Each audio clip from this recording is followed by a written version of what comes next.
Hello everyone, welcome to GB Bricks. My name is Glenn. In today's video, I'm going to be having a look at every LEGO set that is releasing in April of 2025, as far as we know so far. Now, generally at the start of each month, I do a most anticipated video where I name the sets I'm looking forward to for that month. I'll be honest, as good as some of these sets are, I'm not really anticipating any of them. I won't be picking any of these up. So I thought instead I'd just go through which sets are releasing and let you know.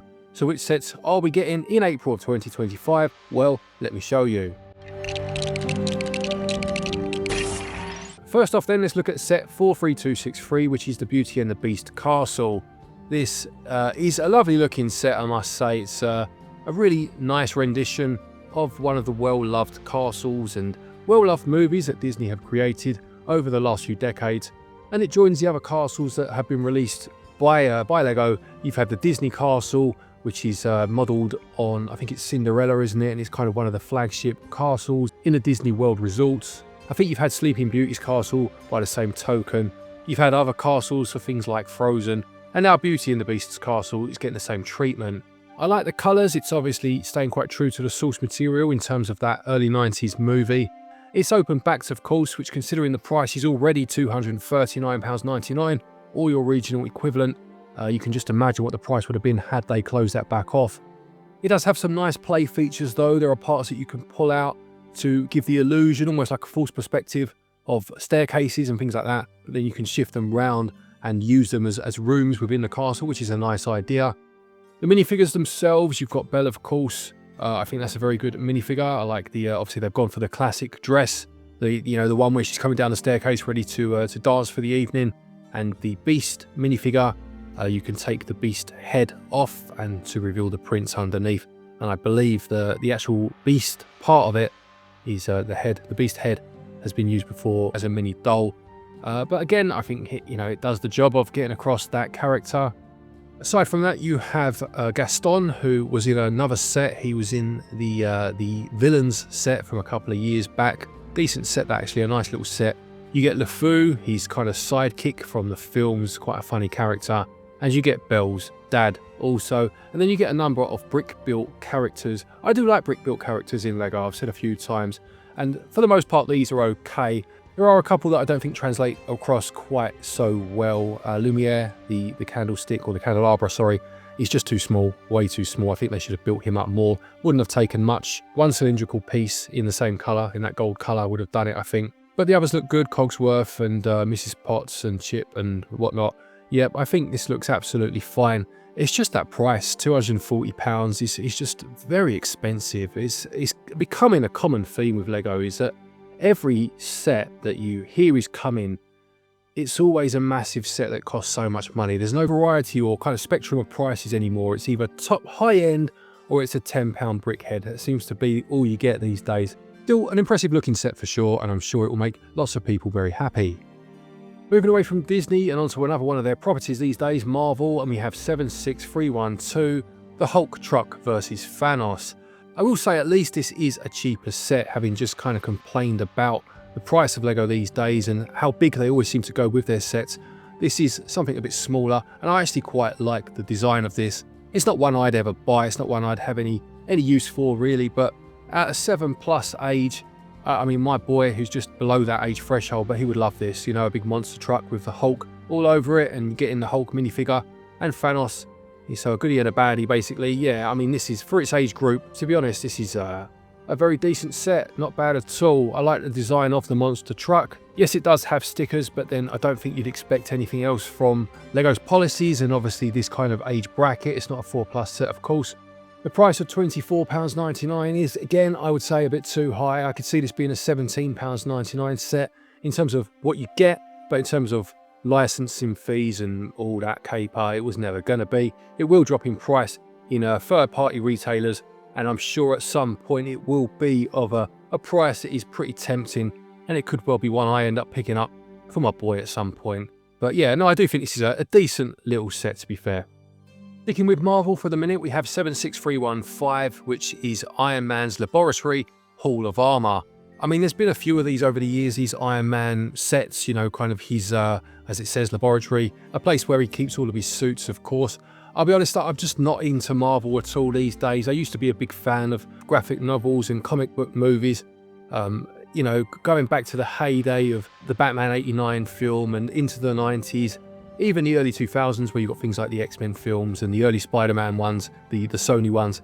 It's so oversaturated these days, I've lost interest. And by the same token, that also applies to the Lego sets that are based upon them. I mean, I like certain parts of this set. I quite like the methods they've used to create each of the compartments to hold each of the suits in. I think that's quite clever. I'm assuming they're stickers again, but it does look quite good. It's using those kind of garage door pieces. You get a decent amount of characters. There are 3 Iron Man armor suits, if you like. You've got the Iron Patriot, the Mark 43 and the Mark 6.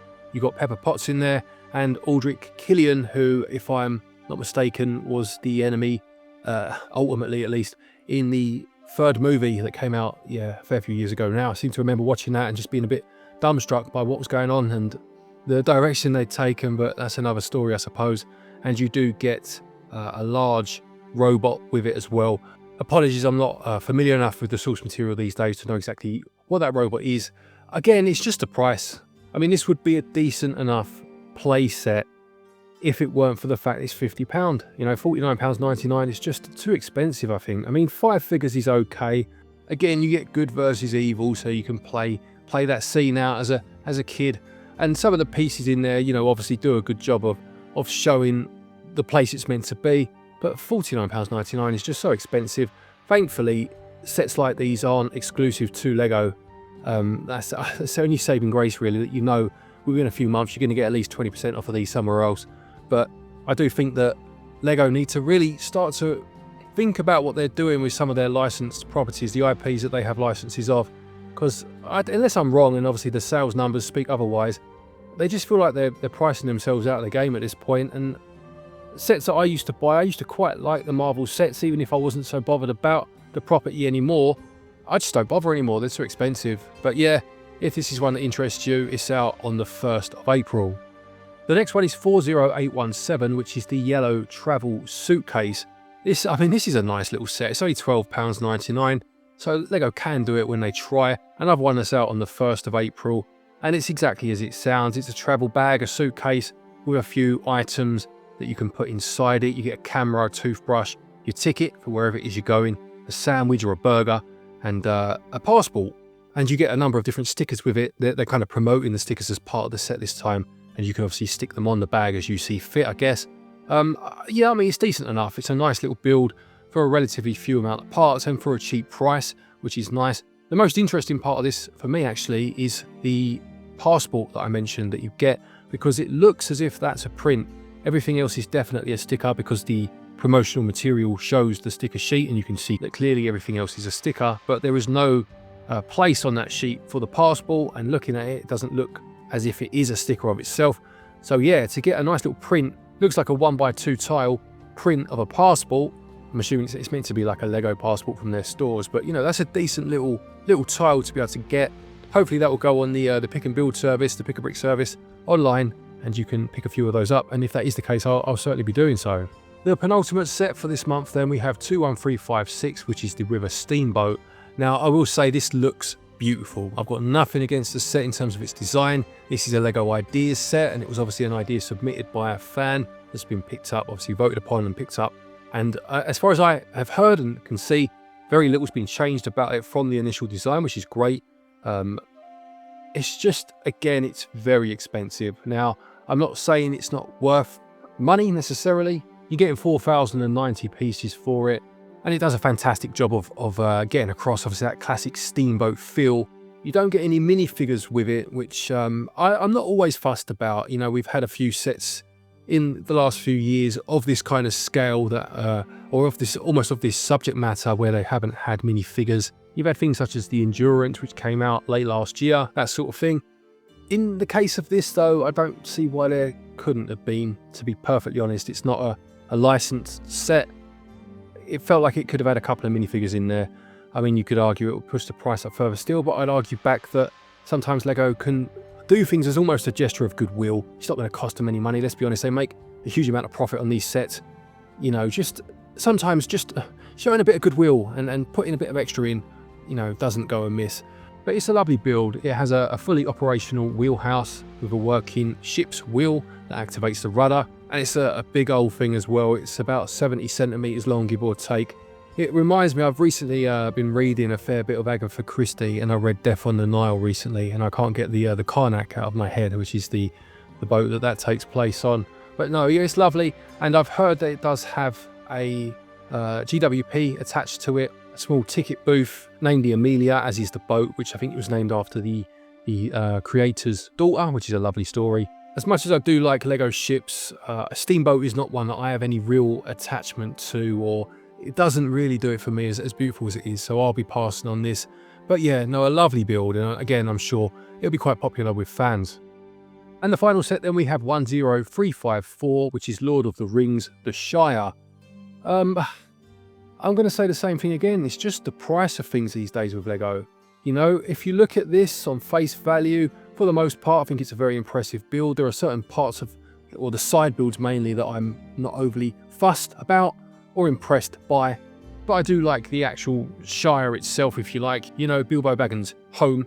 I mean, I own the one that came out a few years back now. It would have been 2012, An Unexpected Gathering, I think it was called, set 79003. And that sold for a far cheaper price than this. I think that was about £60. I would have got it for a lot cheaper than that. I remember buying it from Amazon right at the last knock-ins when it was getting ready to retire. I got it for about £35, I think. And whilst this one obviously looks better, you know, there's more detail in it, I appreciate that. Is it £230 worth? You know, is it £170 better than that set? I don't think it is. I really don't. And this is my problem with Lego these days. I said it at the beginning, they can't seem to create small, like mid-sized sets anymore, you know? So Lord of the Rings, the license went away for a while, and when it comes back, as I mentioned, you either get your Rivendels or your Barad-dûrs or this, all for £200, £300, £400 each, or you get a packet of brickheads for, you know, 10, 15 quid. Lego used to, when they had licensed sets, going back to 2012, because it's a good example, when you had Lord of the Rings, you had The Hobbit, you had TMNT, you had The Lone Ranger, even, you know, not a good film, but very good set. And they made sets from £10 to £30 to £60 to £80 to £100, whatever. And you had a good variety of sets, a good piece count, a good price point, and you could choose your entry level based on your budget. You just can't do that anymore. If you're a Lord of the Rings fan, which I'm not, to be fair, you're either buying a brickhead to sit on your shelf, and that's as much as you're getting, or you're having to spend, you know, your rent money, your mortgage money for the month buying a Lego set. It just doesn't really seem fair. There's no in between anymore. I mean, they could have done away with that tree. They didn't necessarily have to have Gandalf riding through on the cart in this set. They could have done away with the side little tents and bits and bobs. It could have been cheaper than this, and I just feel that Lego really are pushing this adults welcome theme and this premium price, premium model agenda, which is fine if it's an option. If it's your only option in certain themes, it just seems to be pricing people out of a hobby they love for properties that they've got a lot of time for, and it just seems a bit off to me, to be honest. If you think that you've got 6 new sets releasing this month and 3 of them are well over £200, it doesn't leave a lot of choice for most people, let's be honest. There will be a GWP attached to this one too. It's Smeagol and Deagle. It's the scene in the book, obviously, and one of the films where Gollum, before he became Gollum, and his friend are fishing, and obviously they find the ring, and there's that fight. Quite an interesting choice of scene, I must say, for Lego to represent, but there we go. Yeah, this will sell out very, very quickly, I'm sure. You know, if you don't buy your set immediately, you won't be getting this, I don't think. Certainly online, I don't know about in store. Yeah, I don't know what to say. It's a lovely looking set. You know, I don't think it's amazing. I think it could have been better. I think there's a lot on there that doesn't need to be there. I don't think it's better enough from a set that came out some 13 years ago to justify the whacking big additional price that it's going for. But either way, it's out on the 5th of April unless you are an Insiders member, in which case you can get it a little bit earlier. And to do that, you just have to sign up for Lego's kind of free loyalty scheme, and you get yourself points on purchases and stuff, which it is worth doing. Get cash back. It's a decent scheme, to be fair. So there you have it. There are the 6 sets that are releasing in April of 2024. Are you going to be picking any of these up? I know this just sounded like quite a negative video, and I don't mean it to be. I'm just speaking in my opinion, basically, I think Lego needs to have a little bit of a rethink about its strategy when it comes to licensed properties, because they either make mid sets, both mid in terms of size, but also in terms of quality, I think, and charge huge prices for them, or they make these whacking big sets that are incredibly impressive, don't get me wrong, but most people really can't afford to buy, you know?